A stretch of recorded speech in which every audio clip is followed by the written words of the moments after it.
Yes. The story of Chad Gadya. It's working.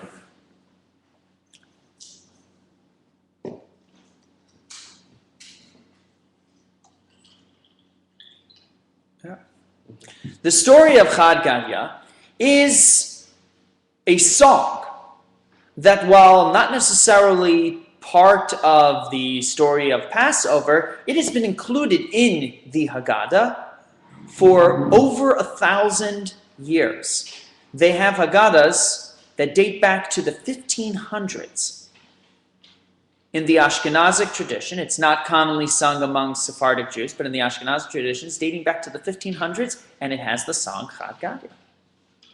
So it may not be biblical, but it's a song that we've been singing for a long, long time. Here's the essence of the song. The song basically says, a father goes out and buys a kid, a goat, for 2 zuzim. A zuz is a monetary currency that they had in ancient times. So he goes out and he buys the goat for 2 zuzim. And what happens? Sure enough, the cat, the neighborhood cat, not the one that hangs out outside of our house. We also have to have neighborhood cats here. But the cat comes along and he eats the goat. The cat eats the goat. Then the dog comes and bites the cat. Then the stick came and beat the dog. Then the fire came and burned the stick. Then the water came and put out the fire. Then, what came after the water and the fire? Where are we over here? Then came the ox that drank the water. Then came the butcher that slew the ox. Then came the angel of death that killed the butcher. And then came God who destroyed the angel of death. That is the story of Chad Gadya. And of course, we sing the whole song, and every stanza you add another part to the song. So, Chad Gadya, Chad Gadya. And then you say, father bought for 2 zuzim, Chad Gadya. And then you say, and then came this one. And then you go through the whole song over and over again. It's a lovely song. But the translation and the relevance is lost. Somewhere, I think, in the cat dog. Besides for the beautiful eloquence of evolution and our beautiful ecosystem, why is this song so relevant and so meaningful? And it must have some meaning. I mean, if it was included in my friend Lauren's Haggadah, that would be one thing. But it's included in Haggadahs for over 1,000 years. There must be a reason why we keep reprinting it with the song. The song's not even in Hebrew, it's in Aramaic, because that's where the Jews were living at that time. It's written in Aramaic, and yet we keep singing and singing and singing. So, actually, the rabbis do talk about this song tremendously. And there are many, many interpretations as to what each animal, each aspect, each detail of the song represent.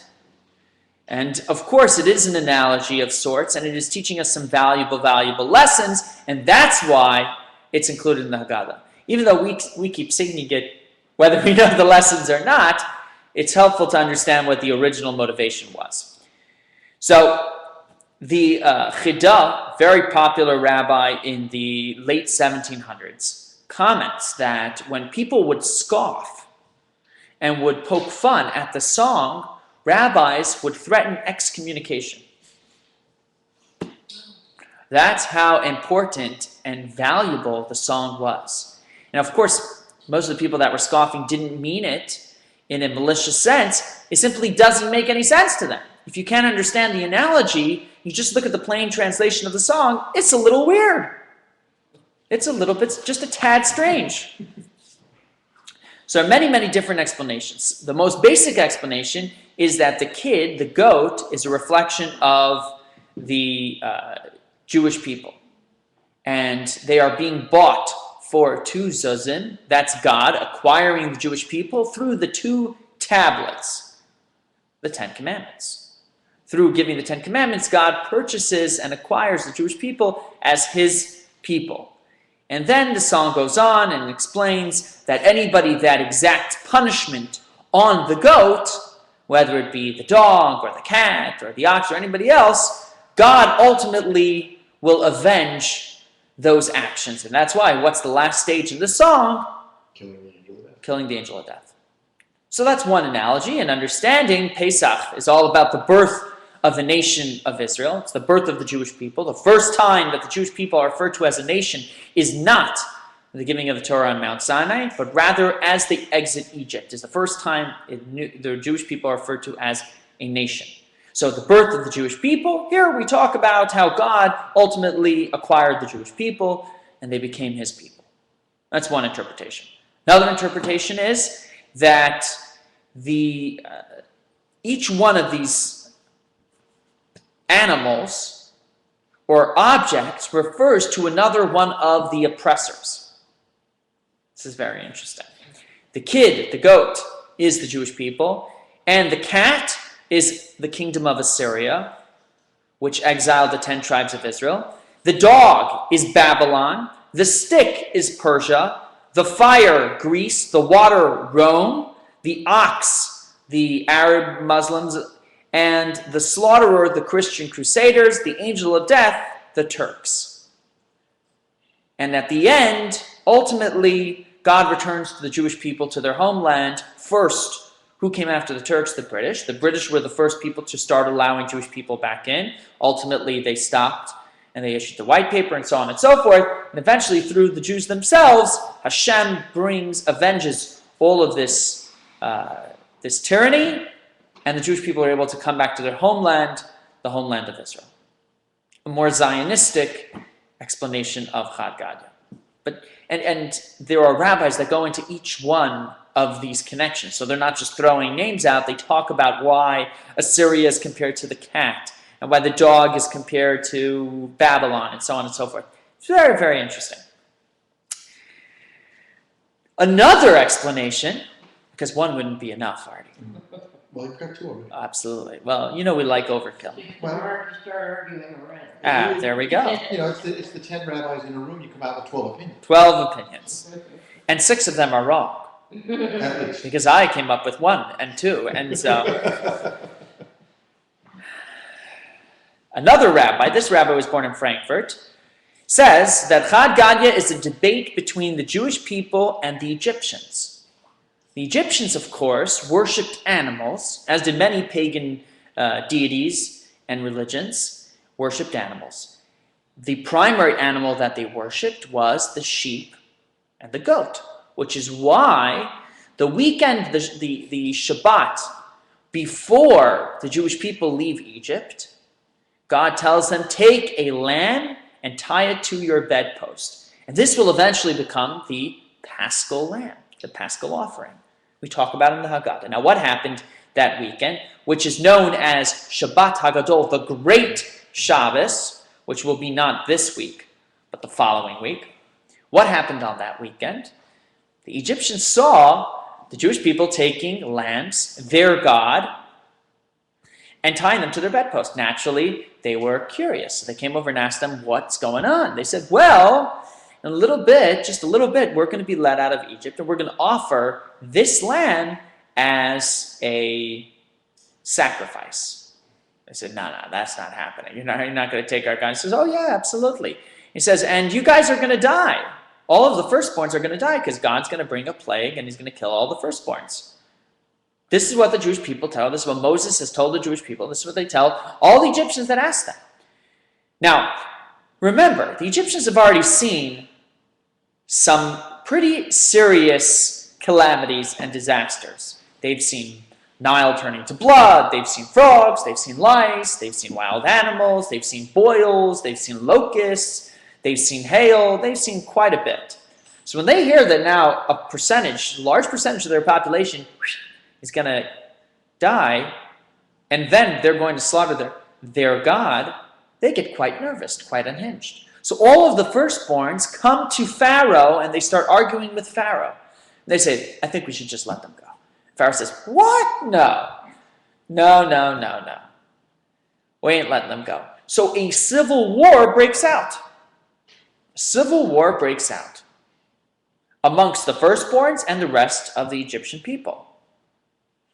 And many of the Egyptians are killed in this civil war, which already weakened their state and weakened their resolve and boosted the morale of the Jewish people. So that's why it's known as the Great Shabbos, because this entire episode came to fruition. Why? Because the Jewish people had faith. Again, said, we're not shy, we're not embarrassed, we're going to say exactly what's taking place here.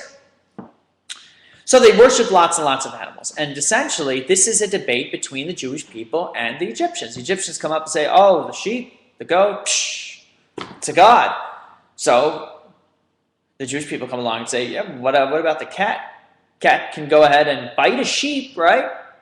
He says, yeah, you're right. I guess the cat must be God. But the cat can be bitten by the dog. Oh, I guess the dog must be God. Oh, but the dog can be hit with a stick. Well, then it must be the stick. But the stick can be burnt by fire. Yeah, you're right, fire's got to be it. But the fire can be put out by water. And the water could be drunk by an ox. The ox can be slaughtered by a human being. A human being can be killed by the angel of death. And even an angel has to listen to whatever God tells them. God can stop their service anytime. So, it must be God. And that's why Chad Gadya is such a powerful story, because there's so many lessons to learn. There's lessons of faith and lessons of oppression.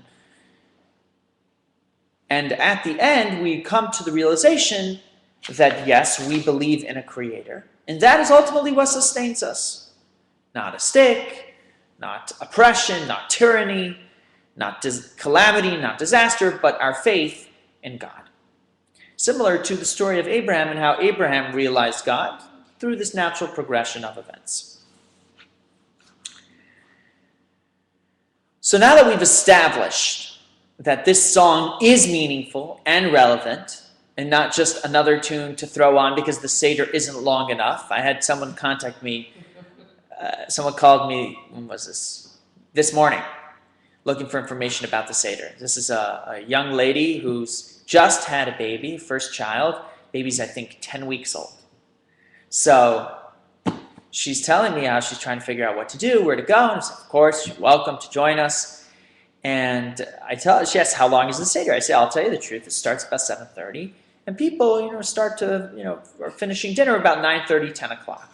I says, and at that point, if people want to leave or they have to go home, it's understandable. And then the Seder continues. And the second half of the Seder, there's no rush. It moves a little bit slower. This way, people that have to get home can still enjoy the Seder, and the people that have time can enjoy the second half of the Seder. She says, I'll be honest with you. My favorite part of the Seder is the second half. It's all songs. It's songs, there's beautiful stories related, it's very relaxing, you've eaten, She says, but I'll be honest, I don't think I could pull it off with a 10-week call. I said, there are two options. I said, one option is, you got to go home, you got to go home. The other option is, every time you have a cup of wine, you give your 10-week-old a little sip. So it's a beautiful part of the Seder, and it's great to be able to enjoy those songs, but they do have meaning, they do have significance, they do have a lot of relevance. So let's examine this song a little bit more in detail. Because obviously the cat, the dog, the ox, they're there for a reason, and their progression is also there for a reason. So you take a look at the beginning of the story. What takes place in the beginning of the story? He buys the kid, the goat, for 2 zuzim, and the cat comes along and eats the goat, right? So It's either a very small goat or a very big cat. I guess he must have done it in stages. Cat comes along and eats the goat. And then the dog comes and bites the cat. So the question is, the cat eating the goat, I understand. It's a horrible thing. Now the cat deserves punishment. Why is the dog biting the goat a bad thing? Biting the cat a bad thing. He's simply avenging the goat's death. The goat was killed by this cat, terrible cat. The dog sees what's happening. The dog comes over and bites the cat. Furthermore, If the dog is innocent, right, then the stick is guilty. Why did the stick hit this innocent dog? And if the stick is guilty, then the fire is innocent. The fire that was coming along and burning the stick was simply avenging the stick's beating of the dog. And if the fire is innocent, then the water is guilty. If the water is guilty, then the ox is innocent.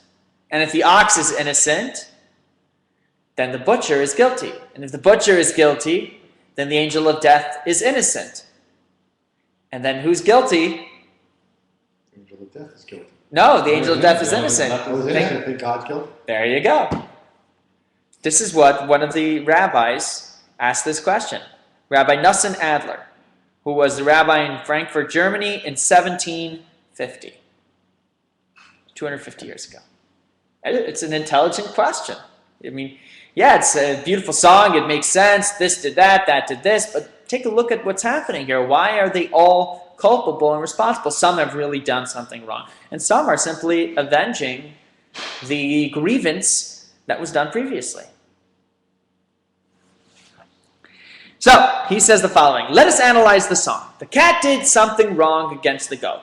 So, one can conclude that if the goat and the cat have a quarrel with one another, they themselves should get even with each other and end the fight. Perhaps they will make peace together, perhaps they won't, but it's their issue to deal with. But you, dog, who asked you to make a judgment call and get involved in this argument? And so the dog is wrong for mixing in. Dog is wrong because he's getting involved in this dispute. He has no business being there. Don't go and pick a fight. And for that, the dog deserves to get hit because of what he did. From here, we understand that if two sages are in disagreement, you should not mix into their argument and take sides. This is his interpretation. It's very interesting. So he says that the dog may have thought he was avenging the the goat's honor, maybe not, but it's not his place. It's not his place. He doesn't know what the score is. He doesn't know the context. He doesn't know the background story. Don't just jump in and start saying, hey, I'm going to do this, I'm going to do that. And this is a very real and relevant example. And I can tell you that one of the places where you see this is when it comes to disputes amongst friends. If you have a friend or two friends or a couple that you know, and they get into an argument, they come to you looking for resolution, right? And Diane, your initial instinct is to say, well, you know, I think she's right. I think you're wrong. Be careful. And as someone that's had situations like that happen, especially in marriages, and someone comes and is talking to you, and the other person is hesitant to explore and open up, and your initial gut reaction is, well, this woman's talking to me, her case really sounds very compelling. It must be that the events happened as she said. Be very careful. Make sure, 3 sides, right? Make sure that you've got all of the information, you've got the entire background, the entire context. Don't simply jump in and say, well, I'm going to get involved and I'm going to set this straight and I know what happened or didn't happen and who's guilty and who's responsible. You can ultimately cause more harm than good. And God knows we don't want that to happen.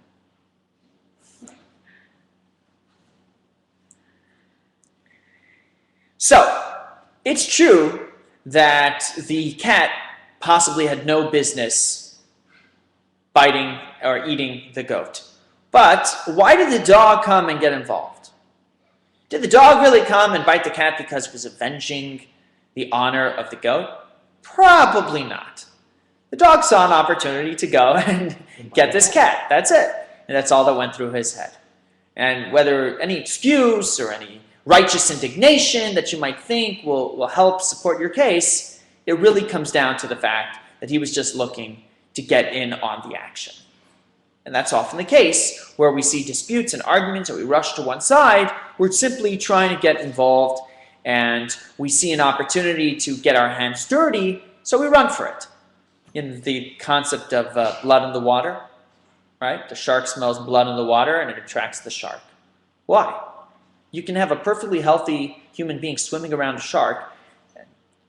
I'm not encouraging this as a test, but as I understand, the shark will not go and attack the human being unless it mistakes it for a fish of some kind, which can happen with people on surfboards and so on.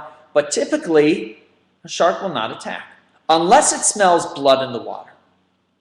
What changes? Because there's blood in the water, it knows that there's already an attack, there's something taking place, there's action going on. It wants to be part of the action. There's an opportunity to feast, there's an opportunity to eat. I want to get in. I want to get in. Why does the body become more hungry when it smells food? Right? You could be hungry, but all of a sudden you smell something delicious. And your appetite is just, oh, what is that? And yeah, you might have been a little hungry before, but now you're starving. How's that possible? Either you're hungry or you're not hungry. How do you become more hungry? Because your mind, it's not your stomach. Your stomach didn't become more or less hungry. It's not like all of a sudden a new space was created there or a new void happened. No.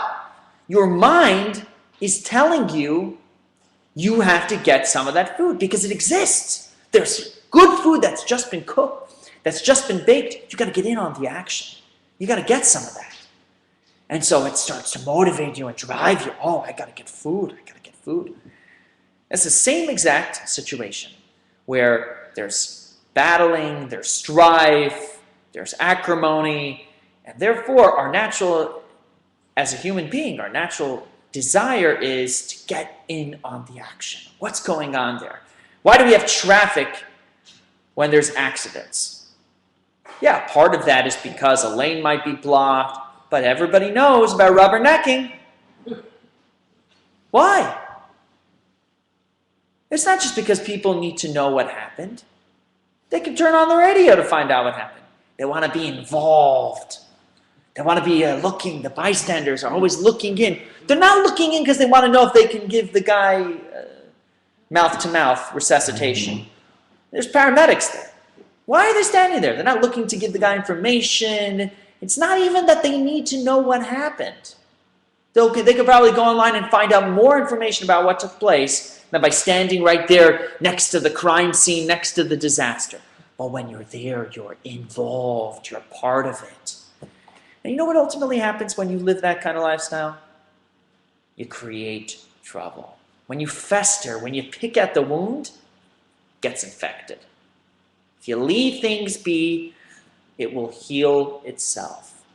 The body has a way of healing itself. Yes, something happened, there was conflict, there was trauma, but the body has a way of healing itself. Let it heal. Don't pick at it. Don't fester. And that's why we have courts of law, that's why we have judicial systems, that we have precedents, we have processes to deal with these issues. Subjecting ourselves into that mix does not always do a positive thing.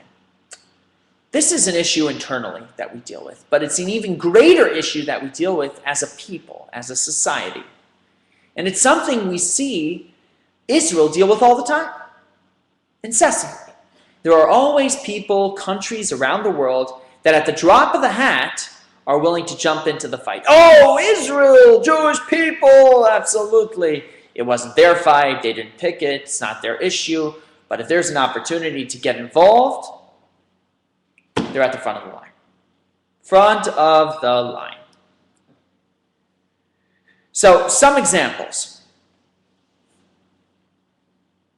You can have thousands, hundreds of thousands of people in Africa being butchered every day. Every day. In 1994 in Rwanda, they claim 800,000 people were ultimately killed. Over the course of the entire cleansing that was taking place in Darfur, in Somalia, thousands of people are being killed. However, when Israel launches a rocket attack or a strike to try and take out rocket attacks or smuggling that's happening or anything else, it's a direct threat to its citizens' lives, as we just saw last week. Rockets dropping in Israel. When they do that, not only does the Palestinian Authority come out and condemn them, but every nation in the world that has no bone in the fight is there at the drop of a hat ready to get involved. We're here, right? We're the dog. We're going to stand up for the goat that was eaten by the cat. Really? Is that really why you're here? Let's put the cards on the table. You're here because you have a chance to get in on the action, and that's all that counts. That's what it comes down to. In Gaza, what happened in Gaza? After Gaza, after the entire Gush Katif region was given back to the Palestinians, I should say, and although one rabbi made an interesting point. He says, where does the name Palestinians come from? Where it comes from, Palestine. Where does the name Palestine come from? English. But why did they choose the name Palestine? It's not from the English. They didn't originate it. They took an ancient name for this piece of land that was named Palestina or something. It ultimately comes because of the Philistines. The Plishtim, the Philistines, lived in the land of Israel. Do you know where they lived in Israel? Take a wild guess. Gaza. Very good. So when Rabbi explains, he wasn't explaining that the Palestinians have any authority over the place, but he was just saying how God has a funny sense of humor, that the Palestinians are living in a place where the Philistines, and the Jewish people had trouble with the Philistines back then. They used to attack them. That was how the whole story of Samson came about. Samson lived in the tribe of Dan, which was in the south, and they were being attacked by the Philistines who were living in Gaza. Ashkelon, one of the places that get rocket fire. That's where Samson lived. It's a funny world.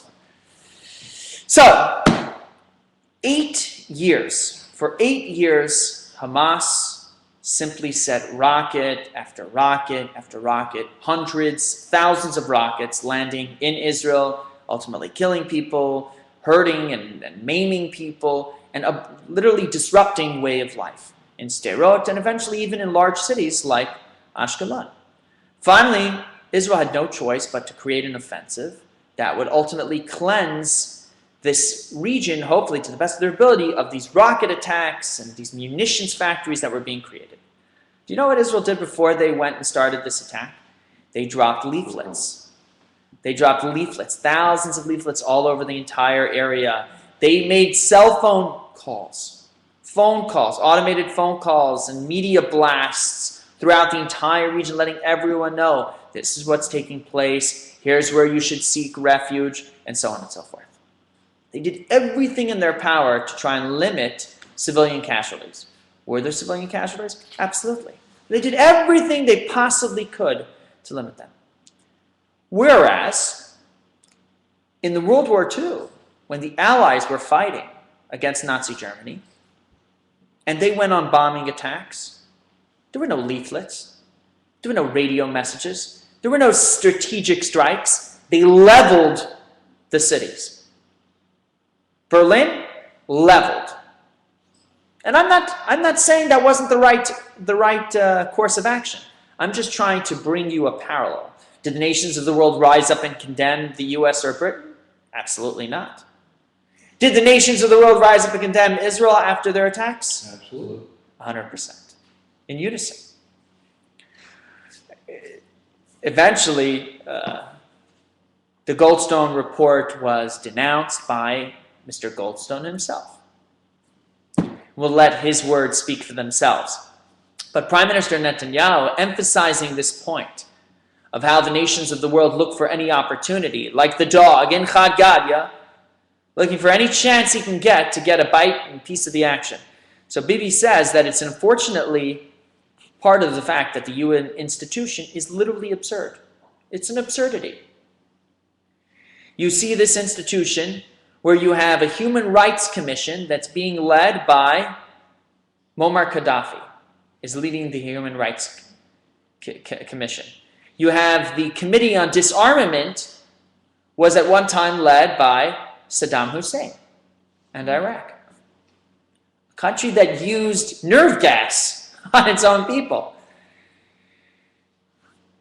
You have the UN Security Council at one point in time being led by Lebanon, a proxy and being run by Hezbollah.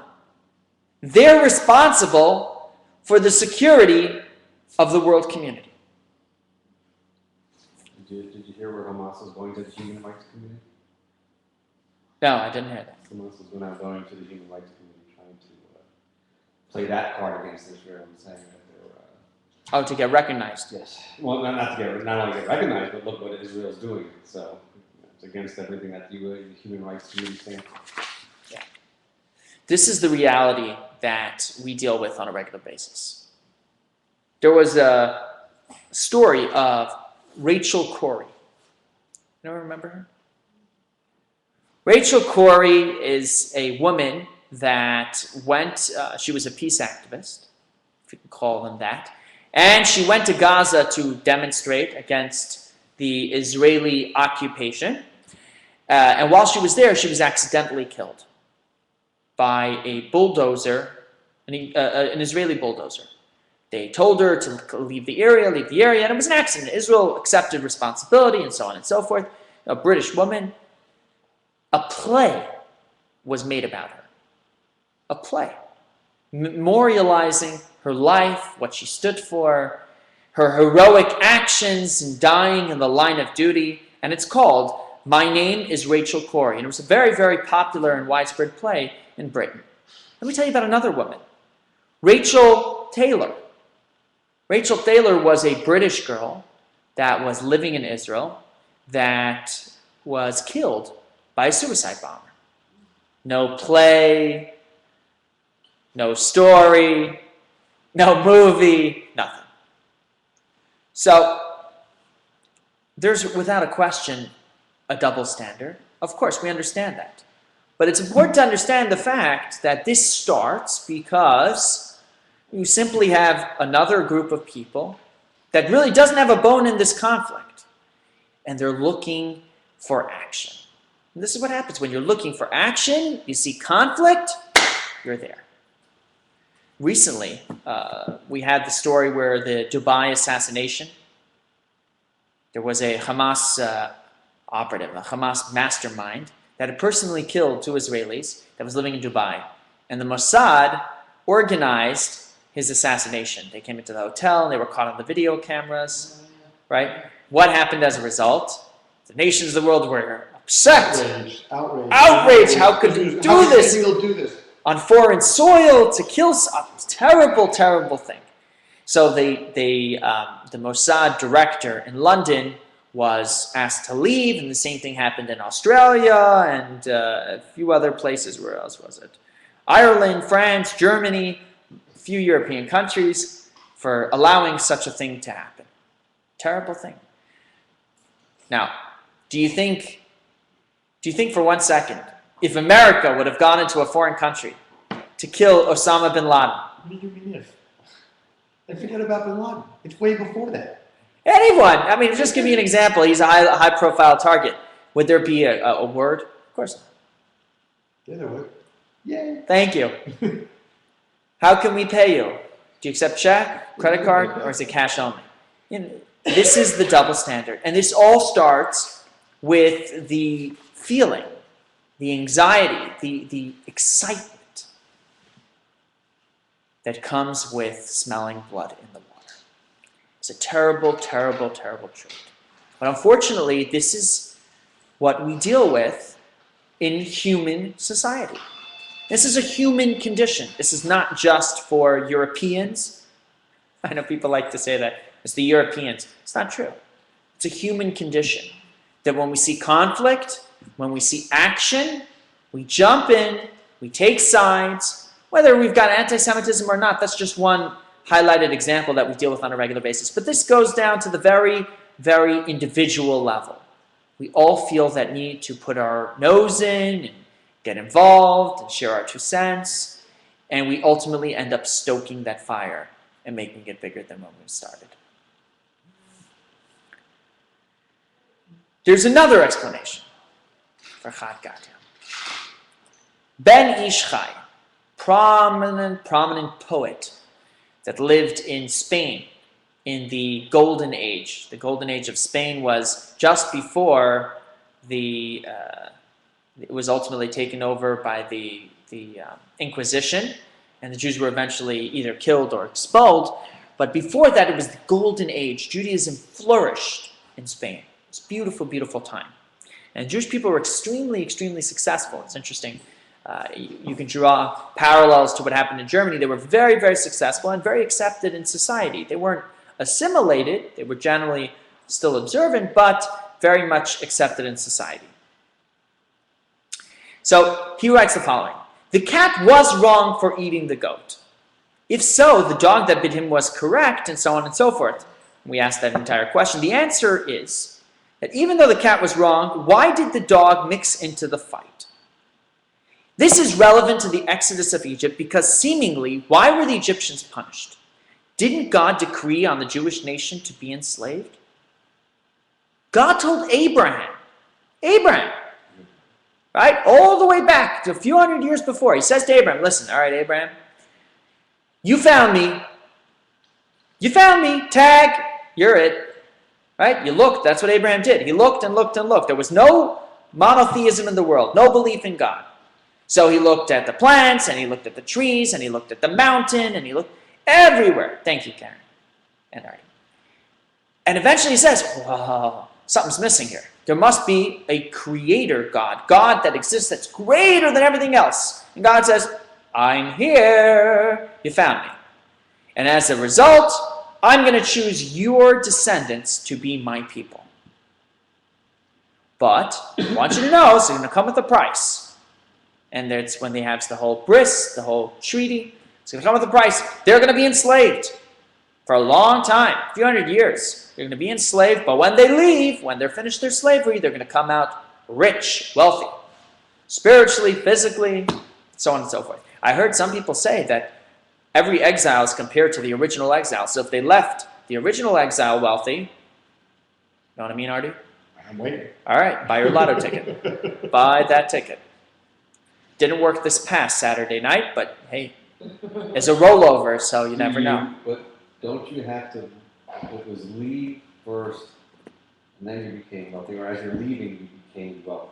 I don't know. You can't sit for the, if you win the ticket, it's not the same thing. Well, I guess. You take the guts to say, I'm leaving somewhere with the ticket without knowing if you have to win it. I'm taking a leap of faith. Whether I have to win it or not. There you go. Who knows? We got to make the vessels. The ticket is the vessel. It's the vessel.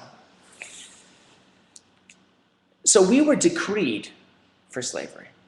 All the Egyptians were doing were following God's plan. God said, hey, we're going to enslave the Jewish people. The Egyptian says, all right, no problem. You need to enslave the Jews? We'll do it. We'll do it just like the dog, right? Just like the dog coming about. Yeah, the cat. Oh, the cat was horrible. Cat ate the goat. I'm here. I'm gonna exact retribution on that cat.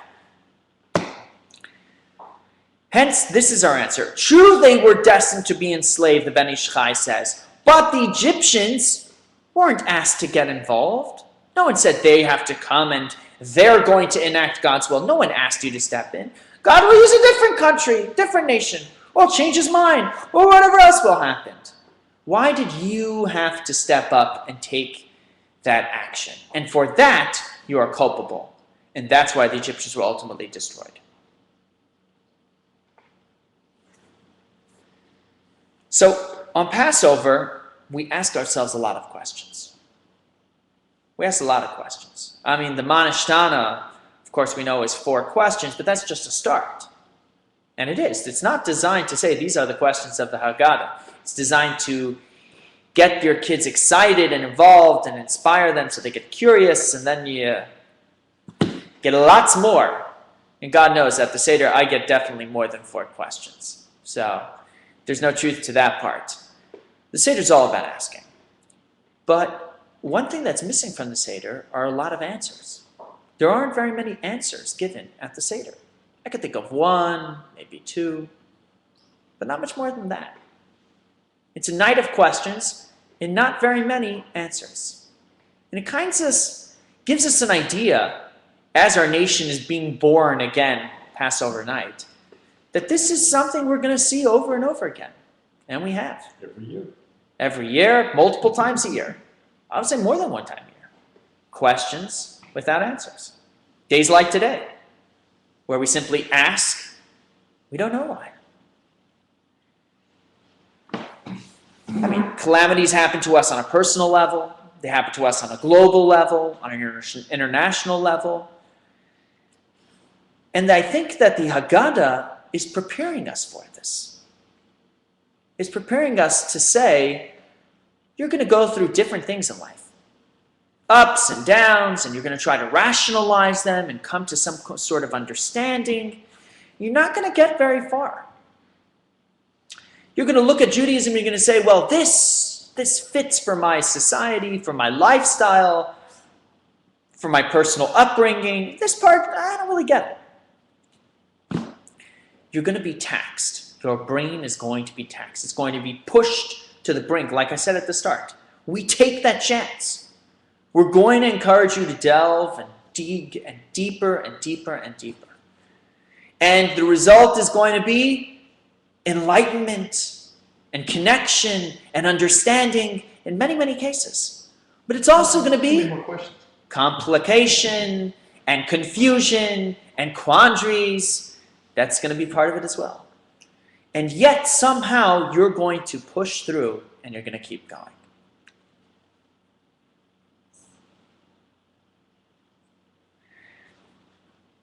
And that's part of the reason why Chad Gadya is left at the end of the Seder. Because Chad Gadya raises a lot of questions. It really does. It raises questions about why the dog eats the cat. It raises questions about what does it mean God is taking on the angel of death. I mean, the angel of death is doing its job. Why this entire system is in place. It's a very confusing piece. And yes, there are explanations. There are. We raised a few of them, but it's still strange.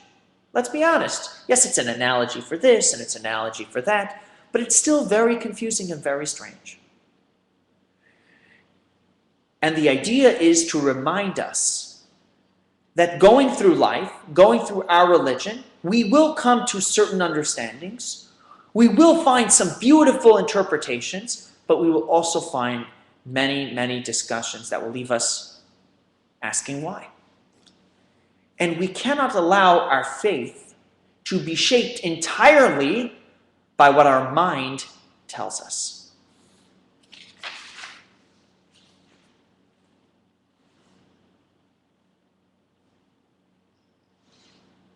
There was once a prominent rabbi in Germany, in Austria. And this prominent rabbi really had an answer for everything. Everything he had an answer for. He was a very intelligent man. One day his son comes home from school and he asks him some simple question about science. His father wouldn't answer him. 1 day went by, 2 days went by, 3 days went by. Couldn't understand. Dad, you have answers to everything. Why won't you give me the answer? And finally he sat down and gave his son the answer. He says, I'm sure you knew the answer 3 days ago, Father. Please, why did you delay in responding to me? It disturbed me. He says, because I wanted you to understand and appreciate how to live with a question. That's a very powerful lesson that we don't always learn. In school, in typical educational curriculums, we're designed to ask a question and get the answer. And without that answer, we can't continue to operate. Question, answer. Question, answer. But the reality is that in life, eventually, we're going to be faced with questions that have no answers. You have to build... What? Or that have more. Or have way more questions without answers. And you have to build the skills and the tools in order to cope with that situation. In the Tanya, we've studied Tanya, the seminal work of Chabad philosophy. The seminal work, the foundation for Chabad perspective. It ends with a question. The book ends with a question. The question that it ends with is about the belief in God, It talks about if God exists everywhere, then how can we possibly exist? How can we look separately from God, and so on and so forth. Question about faith. A question about us. So the Alter Rebbe, the author, he asks the question. You're not supposed to leave a book with a cliffhanger, especially not one that deals with faith. I mean, that's, if you read a book about faith and you end with a cliffhanger, you're sowing seeds for doubt. Don't leave a person like that. They're not going to be able to sleep last night. So he says, if so, how did I leave my very own book with such a question? He says, I'll tell you why. Because it wasn't a question about faith in God. It was a question about faith in ourselves. And faith in ourselves, we can constantly ask, and that's fine. You can be left with a quandary and a question and understanding who you are and what's going on in your personal life. That's fine. Our faith in God is not dependent on understanding everything that happens in our personal lives. We can have questions about us, questions that relate to our involvement in the world, the happenings in our lives, the obstacles we face, but that doesn't necessarily reflect on our faith in God. And how is that possible? This is the real key to implementing this, because till now it's just words. It's words. Yes, Mendy, you're right. Faith should be solid. It should be eternal. It should never change regardless of the events on the ground. Just words. But here's what it comes down to. Every human being has multiple senses, right? You can think, you can see, you can hear, you can touch, you can smell, you can taste. Each sense is designed to recognize and appreciate certain specific things, right? Your nose, your sense of smell, can appreciate and detect what? A scent. Nothing else. Your sense of smell cannot detect anything else but smells. Your taste buds, your palate can only appreciate flavor. That's it. Just like a metal detector, right? What does a metal detector detect? Metal. Can a metal detector ideas? If you have an idea about destroying an airplane, and you go through the metal detector, will the metal detector detect it? No, because it only detects metal. It can't sense ideas. It can only detect something specific. Each sense that God created us with has limitations. So much and no further. And there are greater senses and there are weaker senses. And we can argue about what's a stronger sense. The eyes are stronger, the ears are stronger, and so on and so forth. But one of the greatest senses that a human person has is their mind. Our mind is a tremendous sense. Tremendous. With our minds, we can logically understand things. We can understand ideas. Ideas are totally abstract. Totally abstract. They don't exist physically in any way, shape, or form. Sight, you see something, it exists. You touch something, it exists. You smell something, yes, it's refined, but it still exists. You taste something, there's an existence. There's something there. But an idea is nothing. What's an idea? It's fleeting. It's here 1 second, it's gone the next. So naturally, we see the mind as being this tremendous capacity, the highest of the senses. But it's not. Because faith is greater than the human mind. And if you believe that God is greater than you, then how could you possibly understand that?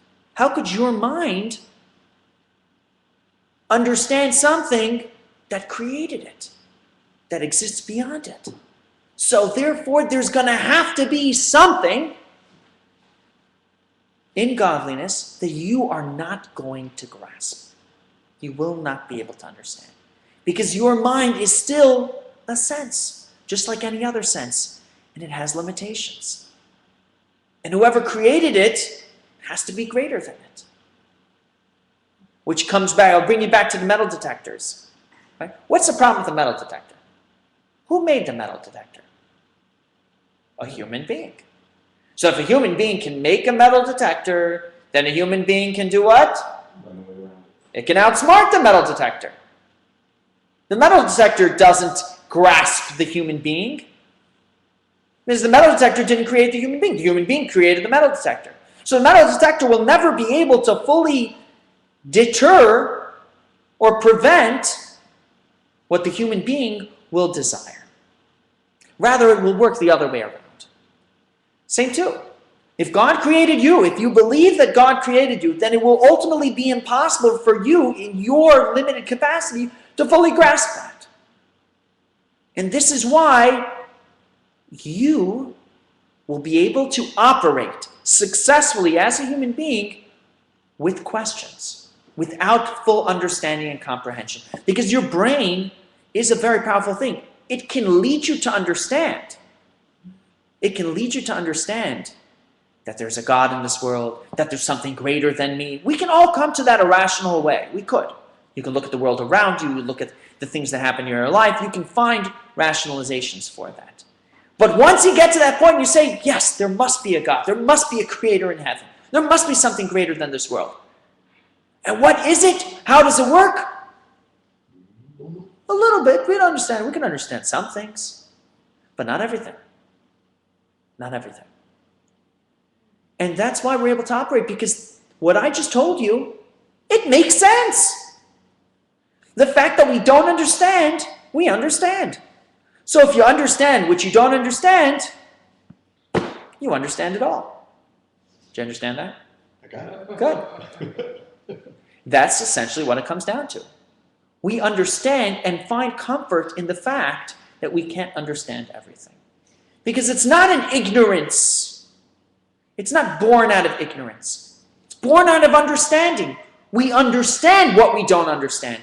We know that there must be a creator in heaven. We know that it must be greater than us. And therefore we know and appreciate and comprehend that we're not going to be able to understand everything. And that's what gives us the confidence to live life with questions.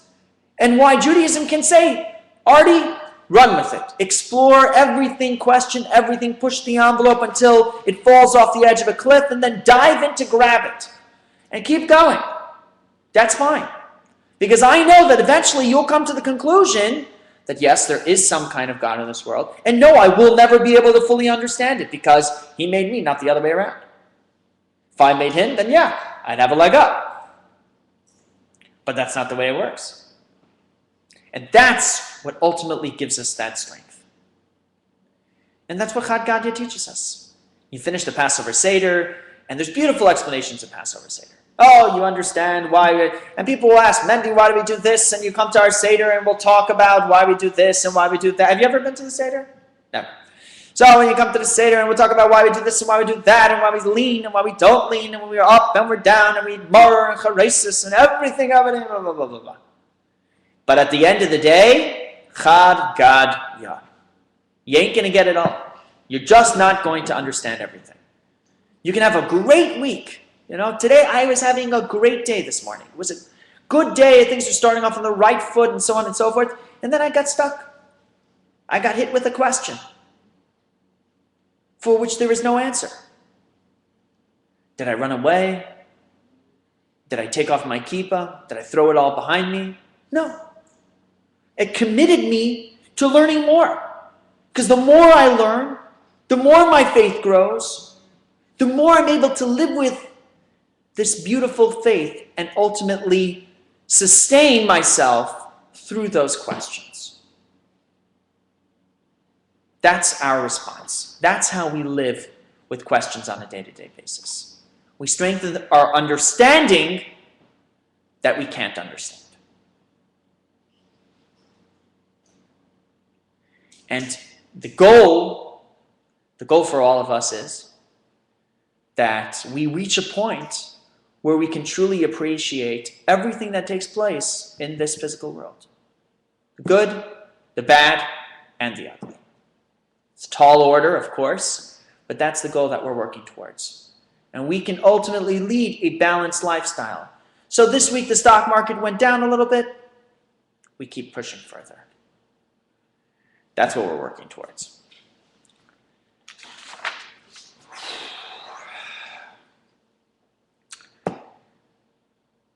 Next week's discussion will be called Back to Life, because now that we've established that we can live with questions, we're going to talk about how we recover from life's challenges, both the small ones and, even more importantly, the big ones. How do we ultimately take our recovery and our challenges and turn it into a positive growth experience? As always, feel free to email any and all questions to askmendy@gmail.com. The Passover Seder, Pesach, is April 6th and 7th. It is the 19th today, which means you have just under 3 weeks. Make sure that you've got a Seder to go to, preferably both nights. That way, in case you get it wrong the first night, you can get it right the second night, and so on and so forth. Of course, you're welcome to join us at our 5-star Seder, hosted at the Mainsail Suites Hotel, April 6th and 7th. More information can be found on our website, www.chabadsouttampa.com. Thank you so much. Have a wonderful evening and drive safely. Have a good night.